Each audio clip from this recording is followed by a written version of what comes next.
Hello and welcome to EWTN Pro-Life Weekly. I'm Catherine Seltner in our Washington, D.C. studio. It is truly good to have you here with us. Pope Francis appoints 50 academics as members of the Pontifical Academy for Life. Appointments include Carl Anderson, Supreme Knight of the Knights of Columbus, and John Haas, President of the National Catholic Bioethics Center. St. John Paul II and Professor Jerome Lejeune founded the Pontifical Academy for Life in 1994 to promote the Church's consistent life ethic and to carry out research on bioethics and Catholic moral theology. But other announced picks are drawing concern and controversy. We will address that shortly. Georgia pro-lifer Karen Handel wins the most expensive House race in U.S. history. Handel was the Susan G. Komen Foundation executive who in 2012 sought to cut off support of abortion provider Planned Parenthood. Next week, we'll have more extensive coverage of what this victory means for the pro-life movement. But first, Missouri senators advance pro-life legislation to stop the state from being a, quote, sanctuary city for abortion. The bill creates new abortion regulations, including annual clinic inspections. It will also put more requirements on how fetal tissue are handled. The bill was requested by Republican Governor Eric Greitens. Marjorie Dannenfelser is president of the Susan B. Anthony List. Thank you, as always, for being here. As always, I love it. Thank you. So what does Governor Greitens mean by a sanctuary city for abortion? That's quite the phrase. Wow, it's quite a script flip because it usually means immigration. In this case, they have added a pro-choice position to the anti-discrimination law in the city of St. Louis, which means that if you have a pro-abortion position, you can't be disqualified from working in a crisis pregnancy center. That if you own a building and you have space for rent, you would be required to rent that space to an abortion clinic. It's really, and it's used under anti-discrimination laws. So clearly this is a pro-discrimination law against people of conscience who simply can't about abortion. So this pro-life legislation that just happened, this pro-life session, was this expected? Well, no, because that has never happened. This is the first such session in the country. If there was one, many decades ago, nobody has record of it. Governor Greitens has decided that you didn't get the job done, and they're really high priority pro-life matters that must be addressed. So don't go home without doing your job. It is beautiful to see out of the state of Missouri, and we have a really important Senate race coming up in that state too, about the beautiful embrace of life that this governor has and the state has, and he's going to win. Wow, and maybe other governors are paying attention to what's going on Indeed, indeed. He's a fantastic example to every other governor. He's very much involved in the Republican Governors Association. It's a beautiful example, do as I do, and which is better than do as I say. There is also another interesting part of this pro-life bill that puts requirements on how fetal tissue are handled. Why is this an increasingly important issue in the pro-life movement? Well, over the past couple of years, it has been a very important issue with the videos that came out about Planned Parenthood, watching Planned Parenthood employees collaborate with businesses to harvest the eyes and the brain, the thymus, the heart of a child, and find a place to go sell that piece and research on that. There's a heightened awareness of the horrible, the abomination that is, what an offense that is to humanity. And so legislatures are very attuned to addressing this. So that part of this bill would make sure that an unborn child can't be a commodity, or the aborted child can't be a commodity. And so that piece of the bill would do that. It would also say that if you do abort a child and you're going to, and it's being, contracted out, then you have to give a sample of that to the authorities. Otherwise, there is going to be an investigation triggered immediately, well, within 72 hours, to find out what in fact was going on with the disposal of that baby. A very important part of the pro-life movement. Turning now to more federal issues, there was recently a leaked draft of what's known as the contraceptive mandate, and it was an updated one that would protect pro-life Americans and their conscience rights. How much of a priority is this update in the pro-life movement? This is an enormous priority. It was a central piece of why we opposed Obamacare in 2010 in the first place. So fixing this piece means that anybody. This rule first came down where it only protected houses of worship. This was the Obama rule, but this will add to it. This would mean that that not only would you be able to object on religious grounds as an organization, but just moral grounds. So a group like Susan B. Anthony List would not be forced to provide abortifacients to anybody that worked for us. I mean, it is really outrageous when you look at the irony of what people of conscience on abortion would be forced to do. So it's important that this happen now. That I've been working very closely with the administration on this. They have an intent to do the right thing here, but they really do need to hear from us. It really is important. And don't assume anything, meaning, look, I'm just going to be real about this. These are people that we know that work day in, day out, working very, very hard. They really need to hear from pro-life America, and especially Catholic America, about what they think. This is a role we can play. Marjorie, Jan, and Phil start with the Susan B. Anthony List. Thank you. Thank you, Catherine.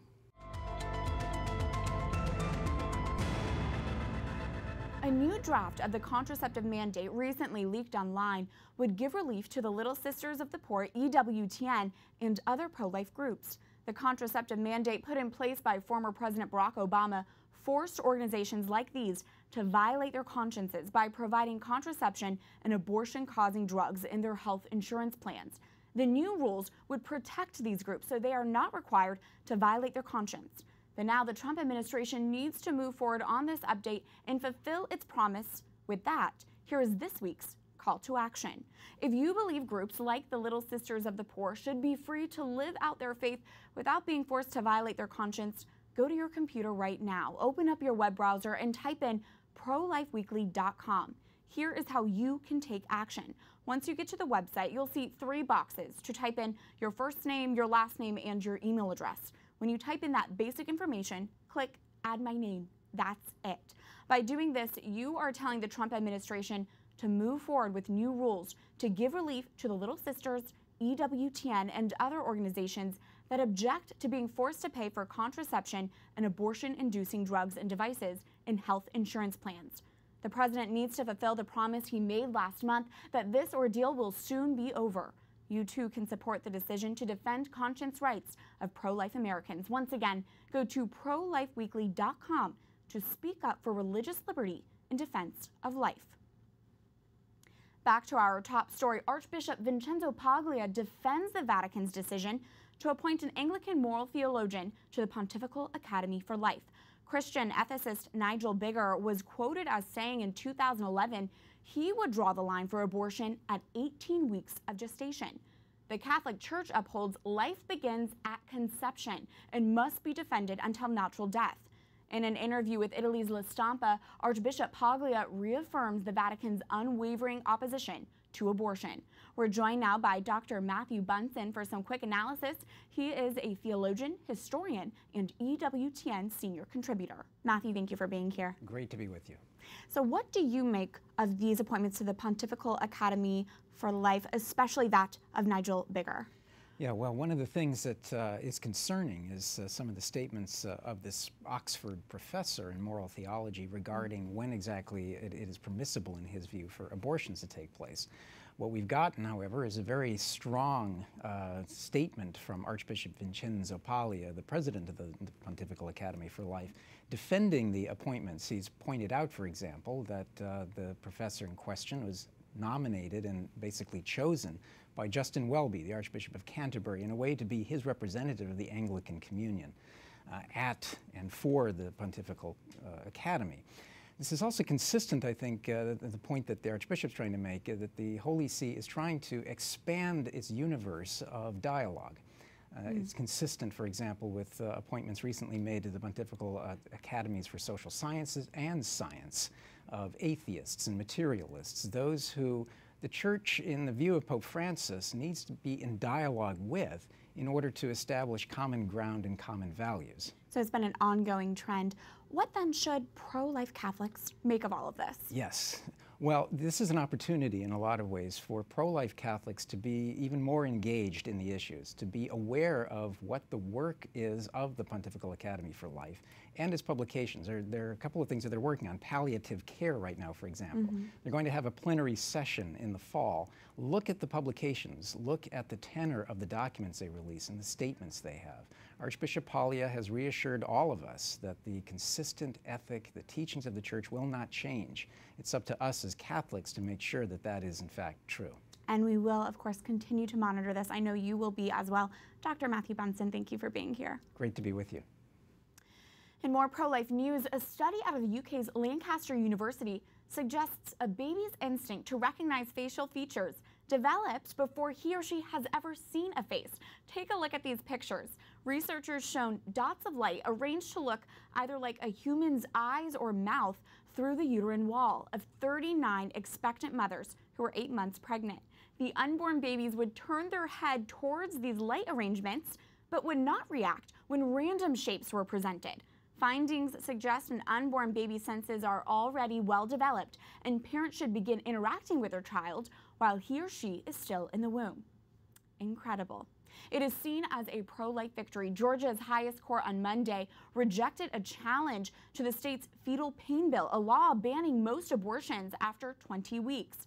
The decision says courts are barred from considering a lawsuit against the state without the state's consent. The 2012 fetal pain bill bans doctors from performing abortions 5 months after an egg is fertilized. The law does have exceptions, though, to protect the life and health of a mother or when doctors claim a baby has a defect so severe he or she is unlikely to live. The fetal pain bill got its name because unborn children can feel pain at 20 weeks. A judge allows a legal challenge to proceed against California's assisted suicide law. The judge says a group of doctors has provided enough information for a lawsuit over the state's 2016 law legalizing assisted suicide. The doctors claim the law violates the state's constitution by treating terminally ill people distinctly from others contemplating from taking their own lives. In the last year, since California legalized assisted suicide, at least 504 terminally ill people have requested life-ending prescriptions. With the rise of assisted suicide across the nation and the globe, treatment for the medically vulnerable is an increasingly important part of the pro-life movement. When a loved one is in need of medical care, families can face tough, confusing questions. One well-known example of this is the case of Terry Schiavo. At the age of 26, Terry experienced an unexplained collapse. While she did suffer a brain injury, Terry did not have any life-threatening disease. She was not on machines and not brain dead. And yet, after a lengthy legal battle between Terry's husband and her parents, the court sided with her husband and ordered Terry's death by starvation and dehydration. Joining us now is Terry Schiavo's brother, Bobby Schindler, the president of the Terry Schiavo Life and Hope Network. Bobby, thank you for being here. Oh, it's my pleasure. Thank you. Thank you. So often when we speak about the medically vulnerable, we use the phrase end-of-life care. You say we need to be careful about using that term. Well, it's easy to use that type of description, but they used to apply it to my sister's case, and it's disingenuous, I guess you would say, because Terry's situation was never an end-of-life type of case. It only became end-of-life when they took away her food and water through a feeding tube, which was the only thing sustaining her. But once they removed her food and hydration, she began the process of dying by death by starvation and dehydration. That's when it became a true end-of-life situation, right? You are now focusing a lot on the right to food and water. What should pro-lifers know about this topic? Well, I think it's really important because unbeknownst to most of the public today is food and water through a feeding tube has been reclassified as medical treatment, artificial life support, extraordinary care. It all means the same thing. So it's no longer considered basic and ordinary care. However, the Catholic Church still identifies food and hydration through a feeding tube as basic and ordinary care, but the medical community sees it as nothing different from, say, a ventilator or something extraordinary. Even though you and I, we need food and water every single day, right. Every single person needs that. That's not an out-of-bounds demand. Well, absolutely, and this was done on deliberately. I mean, they set out to change reclassification in order to make people that are living too long, give them a way of ending their life sooner than like in the case of my sister, depending on what state you live in, Right. it could be rather easy to either deny or withdraw food and hydration from an individual, even someone that's not dying or is not an end-of-life situation. Well, I just think of how many people at different stages in life do need some help getting food and water. Sure. In the 12 years, it's been 12 years now since Terry's death, how has the medical landscape changed? Are her type of cases more or less common? Well, unfortunately, I think something that we would have thought of as being inhumane and barbaric not that long ago, today has become ordinary. Wow. And I think a lot of it driving this is cost containment. It's a lot cheaper to end someone's life, like my sister and other people with brain injuries and the elderly, than it is to care for them. So I think with my sister's case, we once made the publicity that it did, we can no longer say that this doesn't happen to people anymore, meaning that perhaps before Terry's case, we didn't realize how routine it was to starve and dehydrate someone to death, but it's happening, and that's why we do what we do, Catherine. Every single day in our nation, across countless healthcare facilities, people are being starved and dehydrated to death deliberately by removing or denying their food and hydration. Thank you for your work in doing that. And there is this increasing acceptance, both legally, but I think even culturally, of assisted suicide. How does that impact how we treat the medically vulnerable? Right. Well, I think we're seeing the same type of theme. It's motivated by cost containment. There was a case out in Oregon not that long ago, Barbara Wagner, who was applying to the state for medicine or treatment to extend her life. She had cancer, and the state came back and denied her that treatment and instead recommended assisted suicide pills, which are very inexpensive. And we saw a case recently in California, the same type of thing. So as I said before, it's a lot easier and cheaper to end someone's life than to give them extended care, and I think again that's what it's driving a lot of this is in the name of saving cost containment, so to speak. And when a family is faced with a confusing medical situation, there's a lot of questions they need to navigate through. Where can they turn? Are there any resources they can go to? Sure. I mean, that's why we do what we do. We believe in strong advocates. We have the resources available. We intervene in cases if needed. So we want to be there for families. We want to be the organization that we couldn't find when we were going through this with our sister. And that's why we responded the way we did by forming our nonprofit to help families get through situations where, whatever it might be, with the healthcare facility or the situation where they need help, to help them protect a loved one. So basically, how does it work if maybe if a family feels pressure from, whether it's the medical community, the courts, friends, what have you, they can just call you up? Right. We have a crisis lifeline.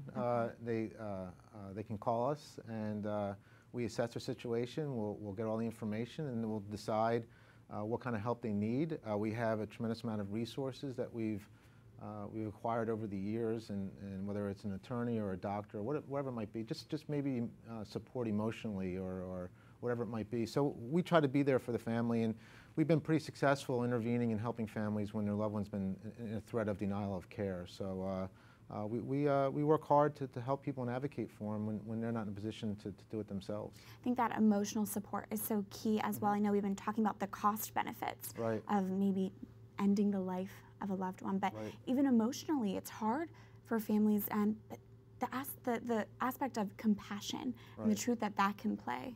Yeah, I don't think people realize how much our medical rights are eroding, Catherine. I mean, there's more and more power being shifted into the hands of physicians and really strangers that are making treatment decisions with loved ones rather than family members. And family members, not only are they having to deal with the trauma of whatever it is that they're dealing with their loved one and why they're in the hospital, but then they have to deal with perhaps a doctor or the ethics committee at the hospital telling, look, we're not going to provide you the care that this person needs.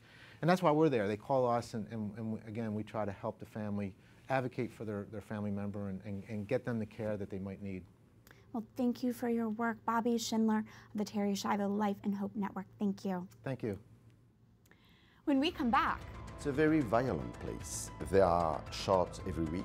They don't shot very well, so. A French priest moves to the slums of Brazil because every life is made in the image of God. Stay tuned as EWTN Pro-Life Weekly continues after this break.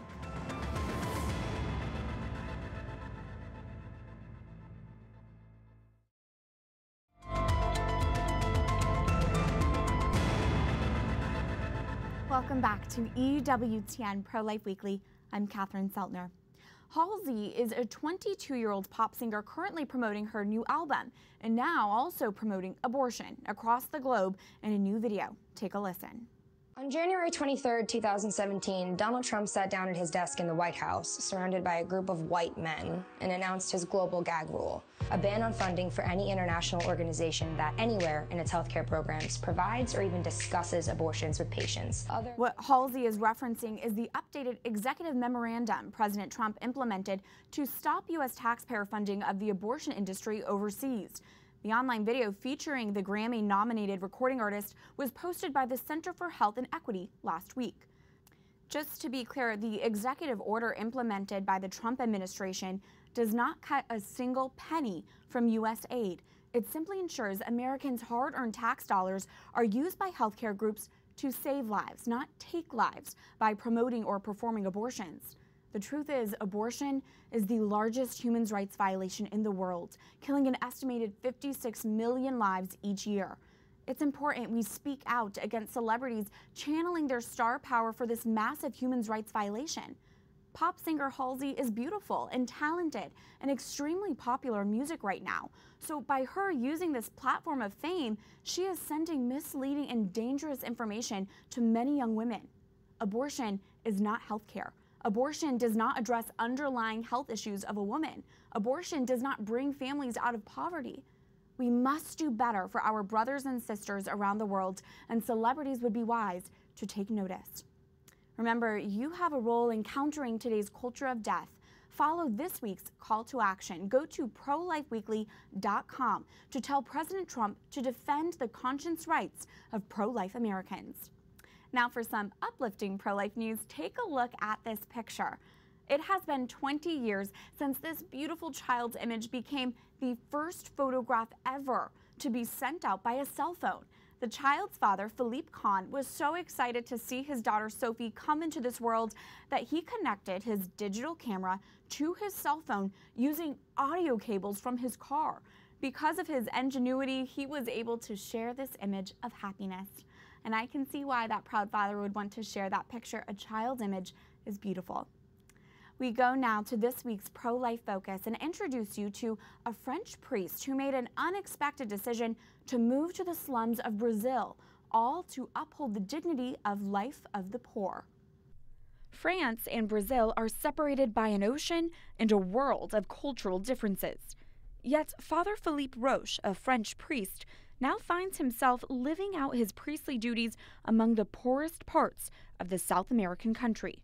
First, I think by living with them, remaining in the place, and they told us it's the first time there are priests staying with us. Before his move, Father Roche was pastor at the same church where 13th century Saint Ives is buried. Though Saint Ives is the patron of lawyers, he gained the title of advocate and patron of the poor because of his great charity. Father Roche says he wants to follow St. Ives' footsteps, prompting his move to Brazil's slums to live among the poor and drug traffickers.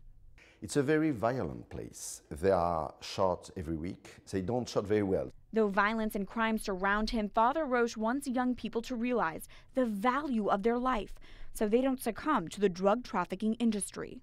I want them to know that I am not afraid of them. We are trying to offer another perspective of life to all these people. It's possible to study, it's possible to have a job, it's possible to marry and to found a family and to have a better life. This alternate perspective on life that Father Roche offers to the poor is in line with St. John Paul II's Gospel of Life document. It is above all the poor to whom Jesus speaks in his preaching and actions. The crowds of the sick and the outcasts who follow him and seek him out find in his words and actions a revelation of the great value of their lives and of how their hope of salvation is well-founded.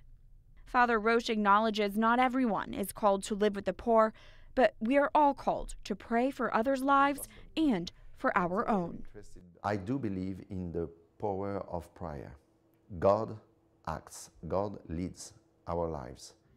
That's it for this edition of EWTN Pro-Life Weekly. You can reach us anytime at prolifeweekly@ewtn.com. It's always appreciated when we hear from you, and I look forward to seeing you right here again next week. Life is a gift. God bless.